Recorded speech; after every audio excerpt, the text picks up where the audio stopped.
Colours Marathi वाहिनीवर येत्या काही दिवसात 2 नव्या मालिका प्रेक्षकांच्या भेटीला येणार आहेत। यापैकी मी जिंकून घेईन सारं ही मालिका 16 मार्चपासून संध्याकाळी 7 वाजता प्रदर्शित होणार आहे। त्यामुळे संध्याकाळी 7 वाजता प्रदर्शित होणारी आई तुळजाभवानी ही मालिका संपणार आहे का? तर नाही। कारण आई तुळजाभवानी या मालिकेची वेळ बदलून आई तुळजाभवानी ही मालिका दररोज संध्याकाळी 6:30 वाजता प्रदर्शित होणार आहे। तर संध्याकाळी 6:30 वाजता प्रदर्शित होणारी इंद्रायणी या मालिकेने प्रेक्षकांचा निरोप घेतला आहे। तर कलर्स मराठी वाहिनीची दुसरी नवी मालिका म्हणजेच मोहिनी या नव्या कोऱ्या मालिकेच्या प्रदर्शनाची तारीख आणि वेळ नुकतीच कलर्स मराठी वाहिनीकडून जाहीर करण्यात आली आहे। आता मोहिनी या नव्या मालिकेमुळे कलर्स मराठी वाहिनीची कोणती मालिका बंद होणार आहे जाणून घेऊया याबद्दलची पूर्ण माहिती या व्हिडिओमध्ये। त्याआधी आपल्या फिल्मी उचापती या चॅनलला सबस्क्राईब केलं नसेल तर सबस्क्राईब करून घ्या।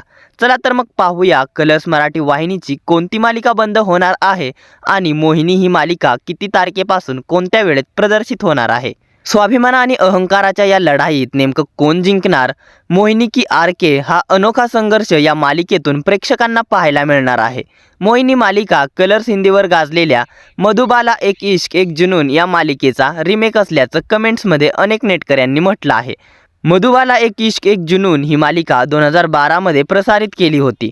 मधुबाला एक इश्क एक जुनून या मालिकेतील विवेन डिसेना आणि दृष्टी धामी यांची जोडी फार गाजली होती। या मालिकेने बऱ्याच वर्ष प्रेक्षकांच्या मनावर राज्य केलं।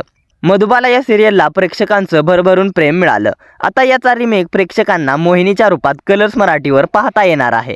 मोहिनीचा पहिला प्रोमो पाहूनच ही मालिका मधुबालाचा रिमेक आहे अशा अनेक कमेंट्स नेटकऱ्यांनी केल्या होत्या।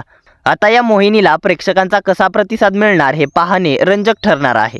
आता पाहूया मोहिनी या मालिकेमुळे कोणती मालिका बंद होऊ शकते।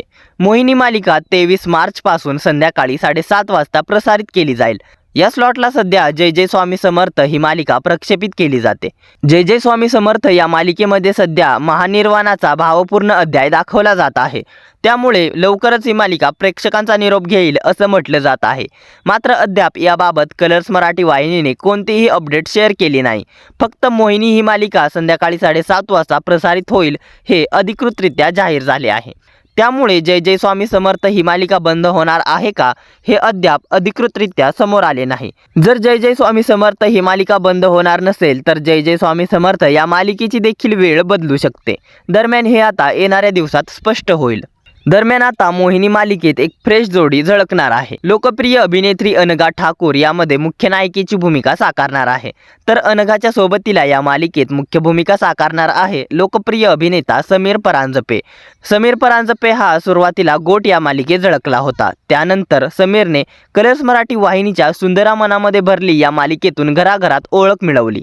याशिवाय तो स्टार प्रवाहच्या थोडं तुझं आणि थोडं माझं या मालिकेत देखील झळकला होता। या मालिकेत देखील त्याला प्रेक्षकांचं खूप प्रेम मिळालं। या मालिकेतून देखील त्याला एक नवी ओळख मिळाली। दरम्यान आता मोहिनीची लॉन्च डेट जाहीर होताच या मालिकेच्या टीमवर सगळ्या कलाकारांनी शुभेच्छांचा वर्षाव केला आहे। शर्वरी जोग, प्रतीक्षा मुनगेकर, समृद्धी केळकर, महिमा म्हात्रे, ऋषिकेश शेलार, अभिषेक रहाळकर या कलाकारांनी प्रोमोच्या पोस्टवर कमेंट करत मोहिनीच्या टीमला खूप शुभेच्छा दिल्या आहेत। स्वाभिमान आणि अहंकाराच्या या लढाईत नेमकं कोण जिंकणार? नवी गोष्ट मोहिनी प्रेमाची फिल्मी कहाणी 23 मार्चपासून आपल्याला संध्याकाळी 7:30 वाजता पाहता येणार आहे। दरम्यान मोहिनी या नव्या मालिकेसाठी तुम्ही उत्सुक आहात का? मोहिनी या नव्या मालिकेची कॉन्सेप्ट तुम्हाला आवडली का आणि ही मालिका तुम्ही पाहणार का? तसेच समीर परांजपे आणि अनघा ठाकूर यांची नवी फ्रेश जोडी पाहायला तुम्हाला आवडेल का? याबद्दल काय आहेत तुमच्या प्रतिक्रिया आम्हाला कमेंटद्वारे जरूर कळवा। मनोरंजन विश्वातील अशाच घडामोडी जाणून घेण्यासाठी आपल्या फिल्मी उचापती या चॅनलला सबस्क्राईब करा। धन्यवाद।